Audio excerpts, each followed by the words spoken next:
નમસ્કાર મિત્રો, મારી આ યુટ્યુબ ચેનલ લો એન્ડ સોસાયટીમાં હું BN નાણાઈ ડોગેટ આપનું સ્વાગત કરું છું. મિત્રો, જમીનની રેવન્યુ એન્ટ્રી અંગે અલ્હાબાદ હાઈકોર્ટનો મહત્વનો ચુકાદો તાજેતરમાં આવ્યો છે. આજે આપણે આ ચુકાદાની જાણકારી મેળવશું. અલ્હાબાદ હાઈકોર્ટે જમીનના રેકોર્ડમાં નામ દાખલ કરવા એટલે કે મ્યુટેશન એન્ટ્રી બાબતે એક ઐતિહાસિક ચુકાદો આપ્યો છે. કોર્ટે સ્પષ્ટ કર્યું છે કે રેવન્યુ એન્ટ્રી પડાવવા માટે ભલે કાયદામાં કોઈ ચોક્કસ સમય મર્યાદા નથી, પણ 45 વર્ષ જેવા લાંબા સમય પછી જાગીને કરેલો રેવન્યુ એન્ટ્રી પડાવવા માટેનો દાવો માન્ય રાખી શકાય નહીં. હવે જોઈએ આ કેસની વિગતો.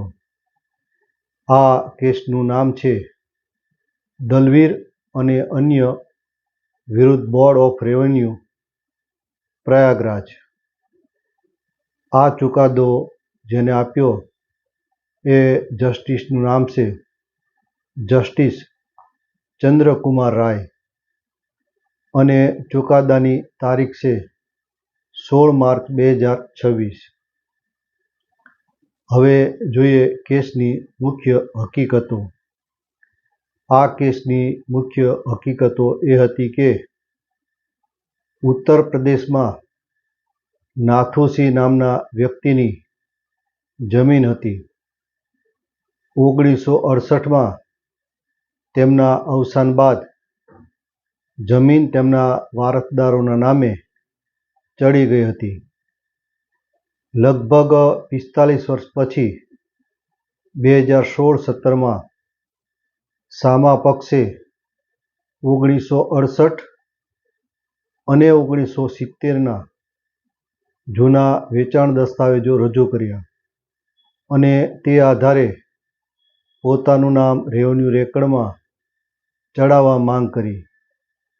શરૂઆતમાં મામલતદારે આ અરજી મંજૂર કરી, પણ ડેપ્યુટી કલેક્ટરે તેને રદ કરી દીધી. ત્યારબાદ મામલો બોર્ડ ઓફ રેવન્યુમાં ગયો અને છેવટે હાઈકોર્ટમાં પહોંચ્યો.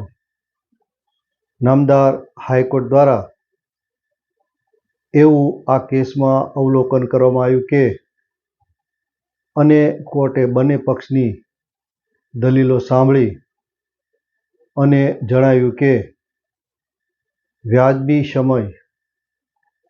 કોર્ટે સ્વીકાર્યું કે મ્યુટેશન એન્ટ્રી માટે કાયદામાં કોઈ ફિક્સ સમય મર્યાદા નથી, એટલે કે એન્ટ્રી પડાવવા માટે કોઈ સમય મર્યાદા કાયદામાં નક્કી કરવામાં આવેલ નથી, પરંતુ આવી અરજી વ્યાજબી સમયની અંદર થવી જોઈએ.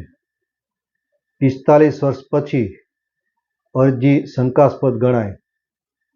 દસ્તાવેજોની સત્યતા બાબતે કોર્ટે જણાવ્યું કે જો ખરીદનાર પાસે સાચો દસ્તાવેજ હોત તો તેમણે 45 વર્ષ સુધી રાહ કેમ જોઈ? આટલો લાંબો વિલંબ દસ્તાવેજની સત્યતા પર ગંભીર સવાલો ઊભા કરે છે.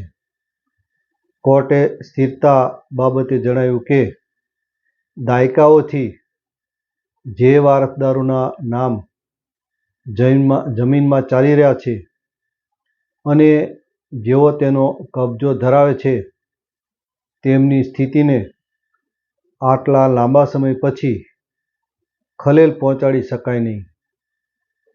અંતે ચુકાદો આપતા નામદાર હાઈકોર્ટે ડેપ્યુટી કલેક્ટરના નિર્ણયને સાચો ઠેરવ્યો અને 45 વર્ષ જૂના દસ્તાવેજના આધારે એન્ટ્રી પડાવવાની અરજી ફગાવી દીધી. તો મિત્રો, અંતે આનો નિષ્કર્ષ એ છે કે આ ચુકાદો એ સાબિત કરે છે કે જમીન બાબતે જાગૃત રહેવું જરૂરી છે. મ્યુટેશનની કાર્યવાહી ગમે ત્યારે થઈ શકે એનો અર્થ એ નથી કે તમે દાયકાઓ પછી દાવો કરો. મોડો કરેલ દાવો કાયદાની નજરમાં પોતાની વિશ્વસનીયતા ગુમાવી દે છે.